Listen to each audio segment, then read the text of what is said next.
Bonjour à tous et bienvenue dans cette nouvelle vidéo de Ciné Club où aujourd'hui je vais vous expliquer comment faire un court-métrage de A à Z avec 0 €. Avant cela, quelques prérequis à avoir. De 1 PC, mais on pourra s'arranger pour faire sans, même si le rendu sera quand même moins bien.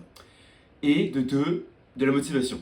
Ça peut paraître bête, mais faire un court-métrage avec 0 €, c'est bien plus compliqué qu'on ne le pense en termes de discipline, puisqu'il y aura énormément de galères à prévoir, et c'est pas du tout comme on pense en fait. Voilà. On va directement commencer avec l'avant, voilà, avant le tournage, et notamment avec l'écriture du scénario.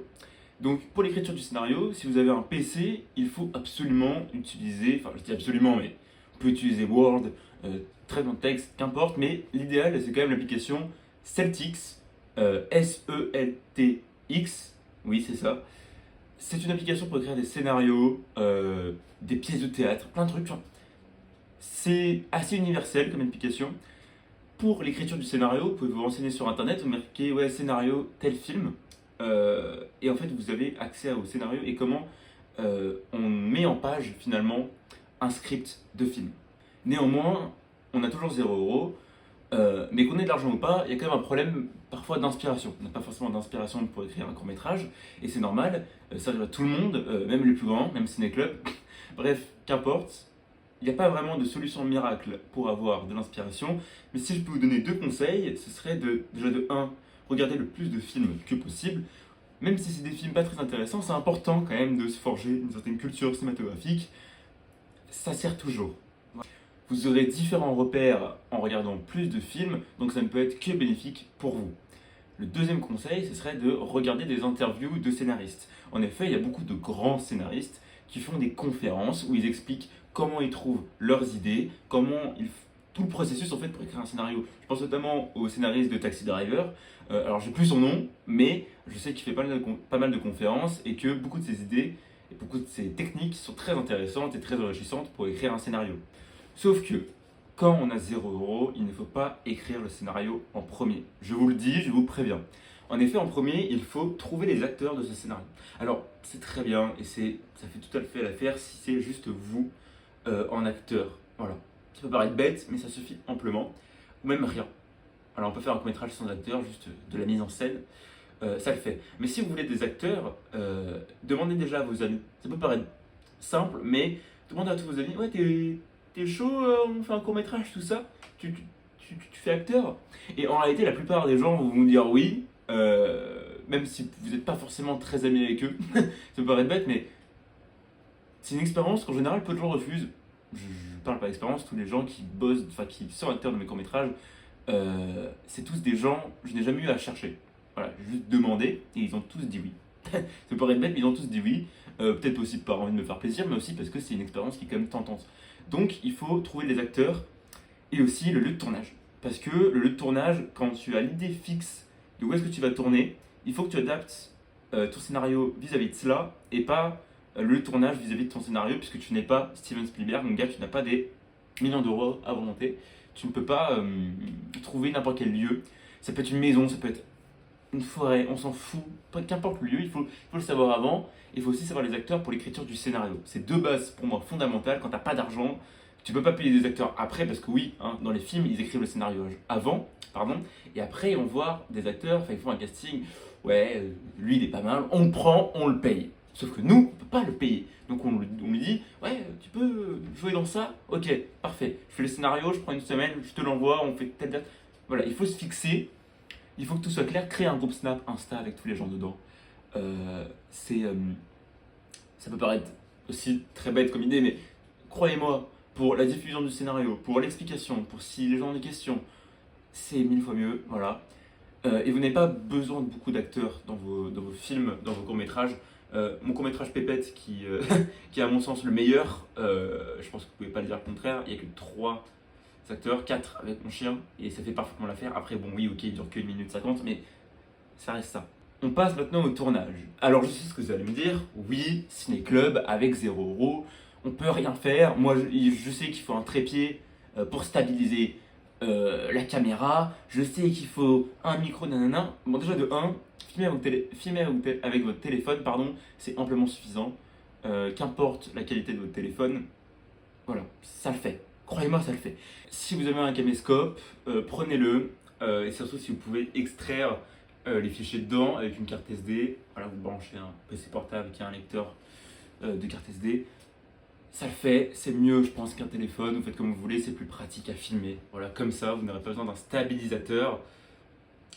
Et aussi, vous n'avez pas besoin de trépied. Donc, vous allez me dire un élément qui est assez vrai. En vrai, on pourrait se poser la question, il faut un trépied ou pas?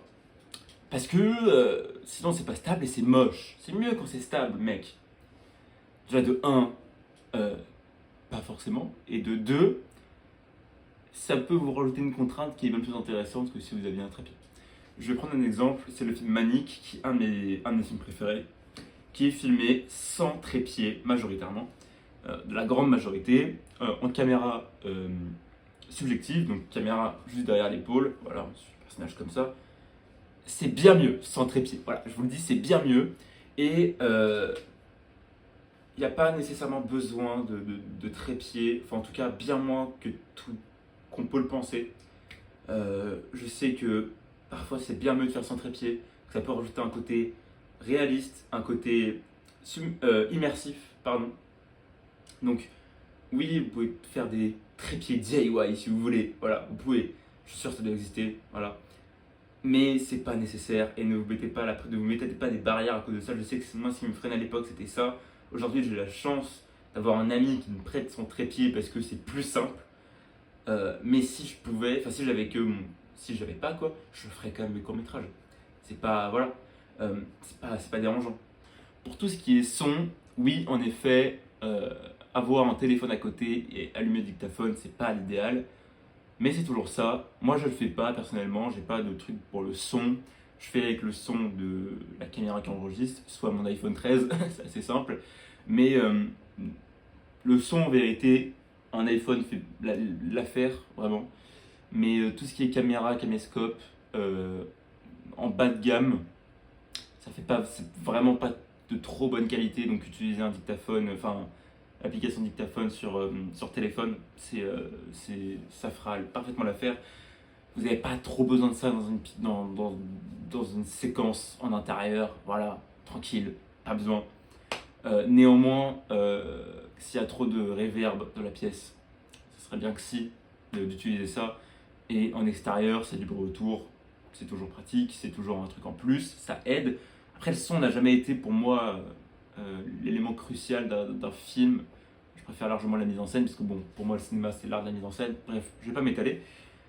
Ce que je veux dire, c'est que un téléphone, pas de trépied, pas de micro, c'est largement suffisant pour faire un truc qui vous plaît et qui est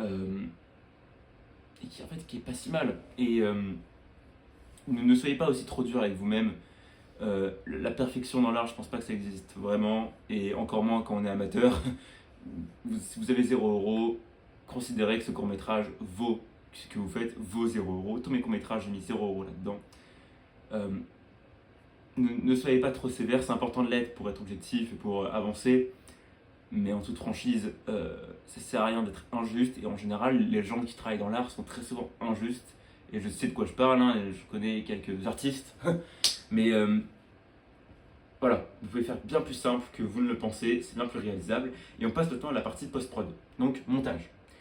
Le montage, il faut un PC dans l'idéal, mais si vous n'avez pas de PC, il y a l'application sur iPhone ou Samsung, CapCut. CapCut, ça fait largement l'affaire pour couper, voilà. C'est très bien.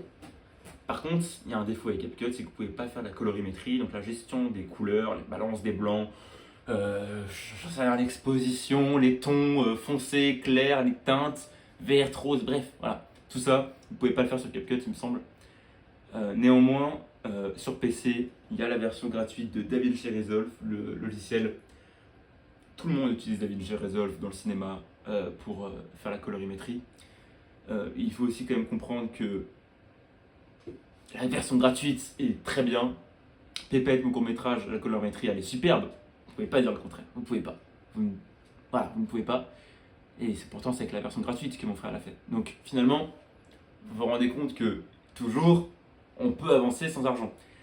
Et pour le montage sur PC, moi personnellement, j'ai payé Adobe. Mais mon monteur, lui, parce que j'ai un monteur pour tout ce qui est vidéo, vous pouvez le voir dans la description, toutes les vidéos hors court-métrage, c'est lui qui les monte. Les courts-métrages, c'est moi qui les monte, je préfère.